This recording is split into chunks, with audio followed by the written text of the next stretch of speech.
ચોથું, મધ્યયુગીન સ્થાપત્યો, શહેરો, વેપારી અને કારીગરો. મધ્યયુગીન સ્થાપત્યો. ભારતીય શિલ્પ સ્થાપત્ય કલાઓને અનોખો અને લાંબો ઐતિહાસિક વારસો છે. ભારત કલા અને સ્થાપત્યના સમૃદ્ધ સાંસ્કૃતિક વારસાને લીધે વિશ્વભરમાં પ્રસિદ્ધ છે. પ્રાચીન સમયથી શરૂ કરી વિવિધ સમયગાળાઓ દરમિયાન વિવિધ પ્રાંતોમાં મૌર્ય યુગ દરમિયાન સ્તૂપો તથા સ્તંભલેખો, અનુમૌર્ય યુગ દરમિયાન ગાંધાર તથા મથુર શૈલીમાં સ્તૂપો, ગુપ્ત સમય દરમિયાન રાજમહેલ, સ્તૂપો, સ્તંભો, વિહારો, ભવનો તથા મંદિરોનું નિર્માણ થયું હતું. મધ્યયુગ દરમિયાન પાલ, પ્રતિહાર, રાષ્ટ્રકૂટ, રાજપૂત, દિલ્હી સલ્તનત તથા મુગલ સામ્રાજ્ય દ્વારા વિવિધ સ્થળોએ બંધાયેલ સ્થાપત્યોમાં વાવ, તળાવ, મંદિર અને મસ્જિદો વગેરે મોટા પ્રમાણમાં છે. ભારતના વિવિધ પ્રાંતોએ વારસામાં મળેલી સ્થાપત્ય કલાને પોતપોતાની રીતે વિકસાવી છે. શિલ્પકલા. શિલ્પીના મનમાં જાગતા ભાવોને છીણી હથોડી વડે પાષાણ, લાકડા, ધાતુ પર કંડારિત કરવાની કલા. સ્થાપત્ય. સ્થાપત્ય માટે શિલ્પશાસ્ત્ર શબ્દ પણ વપરાય છે.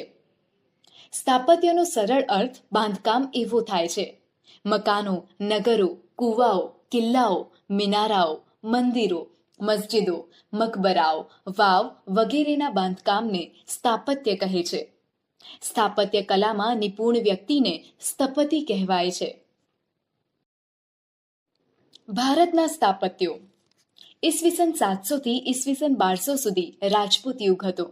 રાજપૂત યુગીન સ્થાપત્યમાં મંદિરની નાગર શૈલી ઉત્તર ભારતમાં પ્રચલિત થઈ. ખજુરાહોના મંદિર, પુરીનું લિંગરાજ મંદિર તથા સૌરાષ્ટ્રના ગોપના મંદિરનો સમાવેશ થાય છે. દિલ્હી સલ્તનતના સમયગાળામાં ઇસ્લામ સાથે સંકળાયેલ નવી જ સ્થાપત્ય શૈલી જોવા મળે છે, જેમાં શરૂઆતમાં અરબ શૈલી પ્રમુખ છે. આ સ્થાપત્યમાં મસ્જિદ, મકબરા અને રોજા એમ 3 સ્થાપત્યો મુખ્ય છે. દિલ્હી સ્થાપત્યોમાં જામા મસ્જિદ, કુતુબ મિનાર, હોજે ખાસ, અલાઈ દરવાજા, સીરીનો કિલ્લો મુખ્ય છે. ફિરોજ તુગલકે બનાવેલી મસ્જિદો અને નહેરો વિશિષ્ટ છે. ગુજરાત, બંગાળ અને માળવાના મુસ્લિમ શાસકોએ આ સમયમાં અનેક સ્થાપત્યો તૈયાર કરાવ્યા હતા, જેમાં અમદાવાદમાં ભદ્રનો કિલ્લો અને જામા મસ્જિદ, બંગાળની સોના મસ્જિદ અગત્યના છે. આ સમયમાં હિન્દુ સ્થાપત્યોમાં રાણા કુંભાએ બનાવેલ કુંભલગઢનો દુર્ગ અને ચિત્તોડનો કીર્તિસ્તંભ કે વિજયસ્તંભ અગત્યના છે. 13મી સદીમાં કોણાર્કનું સૂર્ય મંદિર અને કર્ણાટકનું હૌશલેશ્વરનું મંદિર સૌથી વિશિષ્ટ પ્રકારના સ્થાપત્યો છે. ઓડિશા રાજ્યના પુરી જિલ્લામાં બંગાળના અખાત પાસે કોણાર્ક સૂર્ય મંદિર આવેલું છે. આ મંદિરનું નિર્માણ 13મી સદીમાં ગંગવંશના રાજા નરસિંહવર્મન પ્રથમના સમયમાં થયું હતું. આ રથ મંદિર 7 અશ્વો વડે ખેંચાતા સૂર્યના રથ જેવું નિર્માણ થયેલ છે. એને 12 વિશાળ પૈડા છે. આ મંદિરનું નિર્માણ કાળા પથ્થરોમાંથી થયું હોવાથી કાળા પેગોડા તરીકે પણ ઓળખવામાં આવે છે. ઉત્તર ભારતમાં મંદિરોની લાક્ષણિકતા એના ગોળ શિખરો અને સ્તંભ વિનાના ખંડો છે. દક્ષિણ ભારતમાં શંકુ આકારના અણીદાર શિખરોવાળા મંદિરો બંધાયા. દક્ષિણ ભારતમાં ગોપુરમ મંદિરોની વિશેષતા છે. મંદિરોમાં ગર્ભગૃહ, અંતરાલ, મંડપ, શૃંગાર ચોકી કે મુખ મંડપ હોય છે. મંદિરને પ્રદક્ષિણા પથ હોય છે. આ સમયગાળામાં કેટલાક મહત્વપૂર્ણ મંદિરોમાં પલ્લવકાલીન રથ મંદિરો અને તાંજોરના રાજરાજેશ્વર મંદિરનો સમાવેશ થાય છે. તાંજોરનું રાજરાજેશ્વર મંદિર તે સમયનું સૌથી ઊંચું મંદિર ગણાતું હતું. મુઘલ સ્થાપત્ય કલા એકદમ વિશિષ્ટ હતી. મુઘલ સ્થાપત્ય કલાનો વિશેષ નમૂનો હુમાયુના મકબરામાં દેખાય છે. અકબરે આગ્રાનો કિલ્લો અને ફતેપુર સિક્રીનો કિલ્લો બંધાવ્યો હતો. શેરશાહનો સસારામનો મકબરો આ સમયનું અગત્યનું સ્થાપત્ય છે. મુઘલોએ બાગ બગીચાની એક આખી પરંપરા શરૂ કરી હતી, જેમાં કાશ્મીરનો નિષાદ બાગ, લાહોરનો શાલીમાર બાગ અને આગ્રાના આરામ બાગનો સમાવેશ થાય છે. મુઘલ સ્થાપત્ય કલાનું સર્વોચ્ચ શિખર શાહજહાંએ બંધાવેલ આગ્રાના તાજમહેલમાં જોવા મળે છે. વિશ્વની 7 અજાયબીઓમાં સ્થાન ધરાવતા ઉત્તર પ્રદેશના આગ્રામાં યમુના નદી કિનારે આવેલ તાજમહેલનું નિર્માણ મુગલ બાદશાહ શાહજહાંએ પોતાની બેગમ મુમતાજ મહેલની યાદમાં કરાવ્યું હતું. તાજમહેલ ભારતના સ્થાપત્ય કલાના વારસાને ગૌરવાન્વિત કરે છે અને દેશ વિદેશના પ્રવાસીઓ માટે આકર્ષણનું કેન્દ્ર બની રહ્યો છે. આ ઉપરાંત દિલ્હી સ્થિત લાલ કિલ્લાનું નિર્માણ શાહજહાંએ કરાવ્યું હતું. લાલ પથ્થરોથી તૈયાર થયેલ આ કિલ્લામાં દીવાને આમ, દીવાને ખાસ, રંગમહેલ જેવી મનોહર ઇમારતો બંધાવી હતી. તેની સજાવટમાં સોનું, ચાંદી, કિંમતી પથ્થરોનો અદ્ભુત સમન્વય થયો છે. આ જ કિલ્લામાં શાહજહાંએ કલાત્મક મયુરાસન બનાવડાવ્યું હતું. દર વર્ષે 15મી ઓગસ્ટ તથા 26મી જાન્યુઆરીએ આ લાલ કિલ્લા પર ધ્વજવંદન કરવામાં આવે છે. આ સમયે શીખ સંપ્રદાયના શ્રેષ્ઠતમ સ્થાપત્ય સુવર્ણ મંદિરનું નિર્માણ ગુજરાતના સ્થાપત્યો. ગુજરાતના સોલંકી શાસનકાળ અને સલ્તનત યુગ દરમિયાન અત્યંત ઉચ્ચ કોટીનું સ્થાપત્ય નિર્માણ પામ્યું હતું. સોલંકી કાલીન સ્થાપત્યોમાં 11મી સદીમાં ભીમદેવ દ્વારા સોમનાથના મંદિરના જીર્ણોદ્ધાર અને મોઢેરાના સૂર્ય મંદિરનો સમાવેશ થાય છે. ગીર સોમનાથ જિલ્લાના વેરાવળ પાસે આવેલા પ્રભાસ પાટણમાં સોમનાથ મંદિર આવેલું છે. સોમનાથ શૈવ પંથનું એક અત્યંત પુરાતન, સમૃદ્ધ અને મહત્વનું કેન્દ્ર હતું. આજે પુરાણા મંદિરનું માત્ર સ્થાન જોવા મળે છે. છેલ્લે 1951માં આ નવા મંદિરનું નિર્માણ થયું છે. સોમનાથ એ ભારતમાં અત્યંત પવિત્ર એવા 12 જ્યોતિર્લિંગોમાંનું એક છે. જૂનાગઢ શહેરમાં ઉપરકોટનો કિલ્લો છે. ઉપરકોટનું મૂળ નામ ગિરિદુર્ગ હતું. રાજખેંગારે તેમાં અડીકડી વાવ અને નવઘણ કૂવો બંધાવી પાણીની સુવિધા પૂરી પાડી હતી. એક યુક્તિ છે કે અડીકડી વાવ અને નવઘણ કૂવો જેણે ન જોયો તે જીવતો મૂવો. ગુજરાતના મહેસાણા જિલ્લામાં મોઢેરા ખાતે આવેલ સૂર્ય મંદિર સોલંકી યુગના રાજવી ભીમદેવ પ્રથમના શાસનકાળમાં બંધાયેલ હતું. આ મંદિરનું પૂર્વ દિશામાં આવેલ પ્રવેશદ્વાર એવી રીતે રચાયેલ હતું કે સૂર્યનું પ્રથમ કિરણ મંદિરની છેક અંદર ગર્ભગૃહ સુધી રેલાઈને સૂર્ય પ્રતિમાના મુકુટની મધ્યમાં રહેલા મણિ પર પડતા સમગ્ર મંદિર પ્રકાશથી ઝળહળી ઉઠતું. પરિણામે સમગ્ર વાતાવરણમાં જાણે કે દિવ્યતા પ્રગટતી હતી. આ મંદિરમાં સૂર્યની 12 વિવિધ મૂર્તિઓ અંકિત થયેલી આજે પણ જોઈ શકાય છે. મંદિરની બહારના જળકુંડની ચારે બાજુ નાના નાના 108 જેટલા મંદિરો આવેલા છે, જે ઉષા અને સંધ્યાકાળે પ્રગટતી દીપમાળાને લીધે એક નયનરમ્ય દ્રશ્ય ઊભું કરે છે. ભીમદેવ પહેલાના રાણી ઉદયમતી દ્વારા સ્થાપિત રાણીની વાવ વિશ્વ પ્રસિદ્ધ વાવનો નમૂનો છે. શિલ્પ સ્થાપત્યના અજોડ નમૂના સમાન તથા અજાયબી સમાન 7 માળની રાણીની વાવ આજે પણ ગુજરાતના પ્રાચીન પાટનગર પાટણમાં છે. રાજા ભીમદેવની રાણી ઉદયમતીએ ભીમદેવના મૃત્યુ પછી તેનું બાંધકામ કરાવેલ હતું. યુનેસ્કોએ આ વાવને વર્લ્ડ હેરિટેજ સાઇટનો દરજ્જો આપ્યો છે. સિદ્ધરાજ જયસિંહ દ્વારા સ્થાપિત સિદ્ધપુરનો રુદ્ર મહાલય ગુજરાતનું વિશિષ્ટ સ્થાપત્ય ગણાય છે. પોતે શૈવપંથી હોવાથી સિદ્ધરાજે પોતાના આ મહેલનું નામ રુદ્ર સાથે સાંકળ્યું હતું. કેટલાક ઇતિહાસકારોના મતે તે 7 માળનો ઝરૂખો સાથે સંકળાયેલો મહેલ હોવો જોઈએ. જો કે અત્યારે 1 માળનો રુદ્ર મહાલય હયાત છે.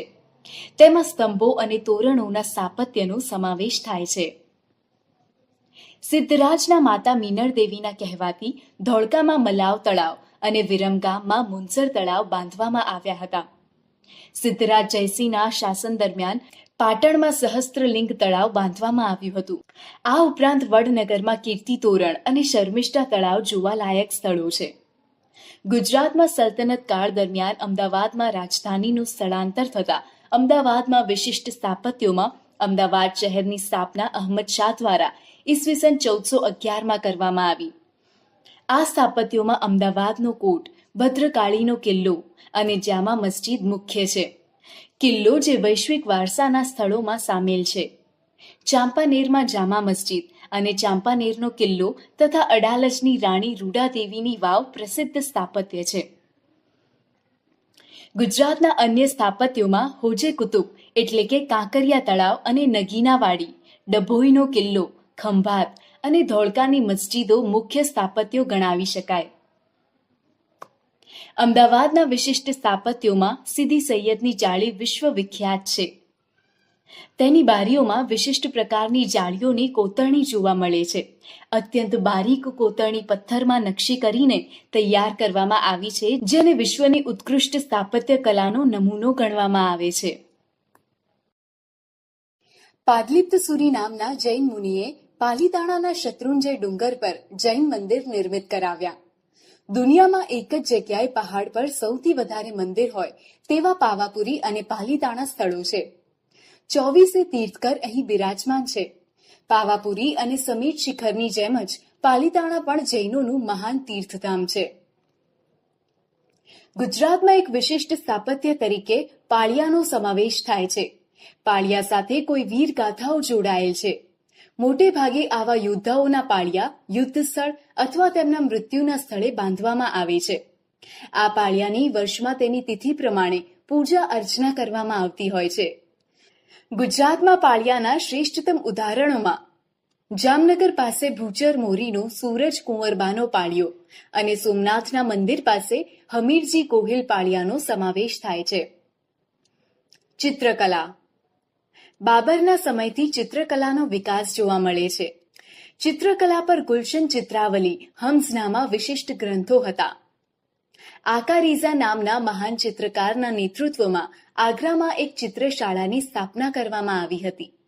આ સમયના ચિત્રકારોએ પશુ પક્ષીના ચિત્રો અને પુષ્પોના ચિત્રો વિશિષ્ટ રીતે આલેખ્યા છે. અકબરના સમયથી છબી ચિત્રોની શરૂઆત થઈ તો જહાંગીરના સમયમાં વિશિષ્ટ તહેવારો અને પ્રસંગોના ચિત્રો પણ બનાવવામાં આવતા. મુગલ ચિત્રકલાની જેમ જ રાજસ્થાનમાં મેવાડ, જયપુર, મારવાડ અને કોટાની શૈલી સુવિખ્યાત હતી.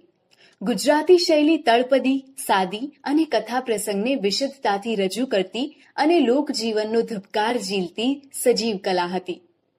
સંગીત. સલ્તનત કાળમાં ભારતીય સંગીતની સાથે સાથે ઇસ્લામિક સૂફી સંગીતનો પ્રારંભ થયો. આ ક્ષેત્રે અમીર ખુશરોએ કવાલીની શોધ કરી અને ધ્રુપદને બદલે ખયાલ પદ્ધતિ દાખલ કરી હતી. દેવગીરીના સારંગદેવે સંગીત રત્નાકર અને ગુજરાતમાં હરિપાલ દેવે સંગીત સુધાકર નામનો ગ્રંથ લખ્યો હતો. અકબરના સમયના તાનસેન શાસ્ત્રીય ગાન સાથે સંકળાયેલ સૌથી મહાન કલાકાર હતા. સાહિત્ય. મધ્યયુગમાં ઘણા બધા સાહિત્યકારોએ જુદા જુદા વિષયોમાં ખેડાણ કરીને નોંધપાત્ર ગ્રંથોનું સર્જન કર્યું છે. કેટલાક ગ્રંથોની માહિતી નીચે મુજબ છે. સિદ્ધ હેમ શબ્દાનુશાસન ગ્રંથના રચિતા હેમચંદ્રાચાર્ય. ગીત ગોવિંદમ ગ્રંથના રચિતા જયદેવ. હિતોપદેશ ગ્રંથના રચિતા નારાયણ. સિદ્ધાંત શિરોમણી અને લીલાવતી ગ્રંથના રચિતા ભાસ્કરાચાર્ય. પૃથ્વીરાજ રાસો ગ્રંથના રચિતા ચદંબરદાઈ. તુગલકનામા અને તારીકે દિલ્હી ગ્રંથના રચિતા અમીર ખુશરો. કિતાબુલ હિન્દ રહેલા ગ્રંથના રચિતા ઇબ્ન બતુતા. કાનડદે પ્રબંધ ગ્રંથના રચિતા પદ્મ.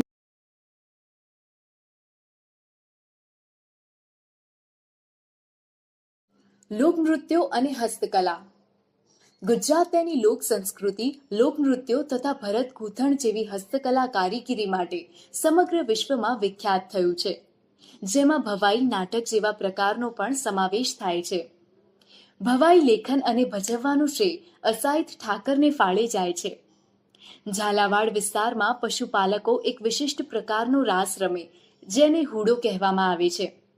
તરણેતરના મેળામાં હુડો રાસને જોવા દેશ વિદેશના લોકો ગુજરાત આવે છે. ગુજરાતમાં નવરાત્રિ, ગરબા ઉત્સવ મહત્વના છે. ગરબી પરથી ઉતરી આવેલ ગરબો શક્તિની આરાધના અને સ્તુતિ સાથે સંકળાયેલો છે. દયારામના સમયથી ગરબીનો ખૂબ વિકાસ થયો. સ્ત્રીઓ અને પુરુષો બંને નવરાત્રિમાં ગરબા, ગરબી અને રાસ દ્વારા આ ઉત્સવ ઉજવે છે. ગુજરાતના પહેરવેશમાં પણ અનેકવિધ વિશેષતાઓ જોવા મળે છે, જેમાં કચ્છનું ભરતકામ, મોતીકામ, પાટણના પટોળા, જામનગર અને જેતપુરની બાંધણી વિશ્વ વિખ્યાત થયા છે. કચ્છના બન્ની અને ખદીર વિસ્તારમાં કચ્છી સ્ત્રીઓ દ્વારા તૈયાર થયેલ ભરત ગૂંથણની વિશ્વભરમાં માંગ રહી છે. એ જ રીતે પાટણમાં છેક 11મી-12મી સદીથી વિશિષ્ટ વણાટકામ સાથે સંકળાયેલ પટોળા પણ. શહેરીકરણ. આ સમય શહેરોના પુનઃ ઉત્થાન અને વિકાસનો હતો. ગુપ્તકાળના શહેરોની જગ્યાએ નવીન શહેરોનો ઉદય થયો. રાજપૂત યુગની રાજધાનીઓ મોટે ભાગે શહેરોમાં પલટાતી ગઈ. ગુજરાતમાં અણહિલવાડ, પાટણ, ચાંપાનેર, અમદાવાદ, સુરત, ખંભાતનો સવિશેષ વિકાસ થયો. શહેરીકરણનું ચરમબિંદુ આપણને દિલ્હીમાં જોવા મળે છે. રાજપૂત કાળથી મુગલ કાળ સુધી વિકસતું ગયું. જહાંગીર અને શાહજહાંના સમય દરમિયાન દિલ્હી રાજધાની અને વેપાર વાણિજ્યનું મોટું મથક હતું. શાહજહાંએ લાલ કિલ્લાની રચના કરી તેને વિશાળ બનાવ્યું હતું. આ સમયના લાહોર, જૌનપુર અને ઢાકા વેપારી માર્ગ પર આવતા હોવાથી તેનો શહેરો તરીકે વિકાસ થયો હતો. શીખ ધર્મને કારણે અમૃતસર પણ અગત્યનું શહેરી કેન્દ્ર હતું. દક્ષિણ ભારતમાં દેવગિરી ઉત્તર અને દક્ષિણને જોડતું સમૃદ્ધ શહેરી કેન્દ્ર હતું.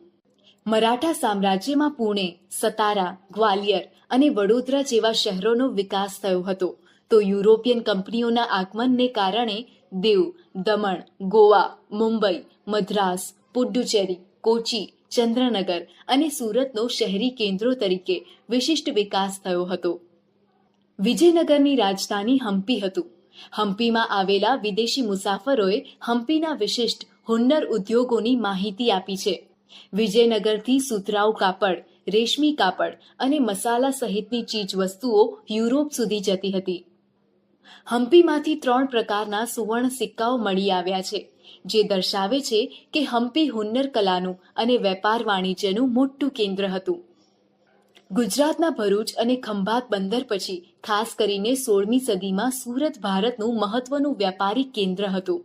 વીરજી વોરા અને ગોપી મલિક જેવા વિશ્વવિખ્યાત સોદાગરો સુરતમાં રહેતા. સુરતમાં 17મી સદીમાં મસલિન, સુતરાઉ કાપડ અને જહાજ બનાવવાના ઉદ્યોગો વિકસ્યા હતા. જરીભરત કાપડનો વિશ્વભરમાં સૌથી મોટો વેપાર સુરતથી થયો હતો. સુરત એક આંતરરાષ્ટ્રીય બંદર હોવાથી ભારતીય અને યુરોપિયન વેપારીઓના અનેક વેપારી સંસ્થાનો અહીં જોવા મળ્યા હતા. સુરતમાં મરી મસાલા, સુતરાઉ અને રેશમી કાપડ તથા ગળીના મોટા ગોદામો પણ હતા. સુરતમાં ચાલતા ઉદ્યોગ ધંધાને કારણે અને વિદેશ વેપારને પરિણામે અનુષંગિક હુન્નર ઉદ્યોગો જેવા કે ગોદામો, પેકિંગ, વહાણ બંધાવાના ઉદ્યોગો, નિવાસની વ્યવસ્થા, વણાટકામ, છાપકલા, ધાતુકલાનો વ્યાપક વિકાસ થયો હતો.